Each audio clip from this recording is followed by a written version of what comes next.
రాజకీయాల్లో ఈ దత్తపుత్రుడు పుత్రికల ట్యాగ్ పాలిటిక్స్ లో జోరుగా సాగుతుంది. ప్రత్యర్థులకు విమర్శలు చేయడంతో పాటు వారి రాజకీయ వైఖరులను జనాలకు బలమైన సందేశం అందేలా చేయాలి అంటే ఈ తరహా అనుబంధాలను వాడుకోవడం అన్నది గత దశాబ్దాల కాలం రాజకీయాల్లో మొదలైంది.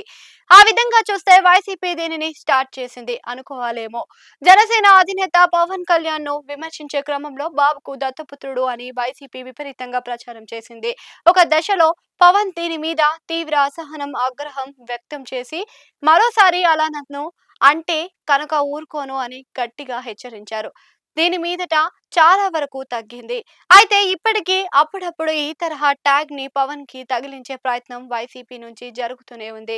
ఇక తెలంగాణలో కొత్త పార్టీ పెట్టి దానిని కాంగ్రెస్ లో విలీనం చేసి అటు నుంచి ఏపీకి వచ్చి కాంగ్రెస్ ఏపీ ప్రెసిడెంట్ గా బాధ్యతలను అందుకున్న షర్మిల జగన్ నే తన టార్గెట్ గా ఎంచుకున్నారు. 2024 నాటికి ఆమె పిసిసి చీఫ్ అయితే జగన్ సీఎం గా ఉన్నారు.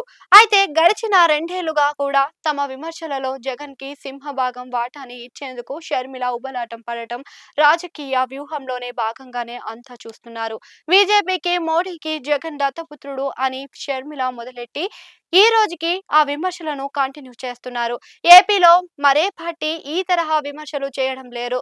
బీజేపీకి మోడీకి జగన్ దత్తపుత్రుడు అని షర్మిల మొదలెట్టి ఈ రోజుకి ఆ విమర్శలను కంటిన్యూ చేస్తున్నారు. ఏపీలో మరే పార్టీ ఈ తరహా విమర్శలు చేయడం లేదు.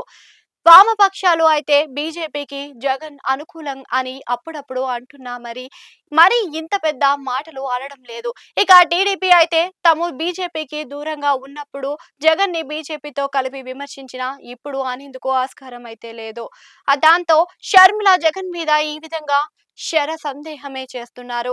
మరి ఇంతకాలం షర్మిల జగన్ ని దత్తపుత్రుడు అంటుంటుంటే వైసీపీ డిఫెన్స్ మూడ్ లోకి కాచుకుంటూ వచ్చేది తప్ప మరో మాట అనలేకపోతుంది. ఇప్పుడు మాత్రం వైసీపీ అదే వ్యూహాన్ని ఆమె మీద అమలు చేస్తుంది. ఏకంగా కూటమి పార్టీల మొత్తానికి షర్మిల దత్తపుత్రిక అని వైసీపీ మహిళా నాయకురాలు వరదు కళ్యాణి ఘాటు విమర్శలు చేశారు. షర్మిలకు ఎంతసేపు జగన్ ని పట్టుకొని విమర్శించడమే పనిగా ఉందని ఆమె మండిపడ్డారు.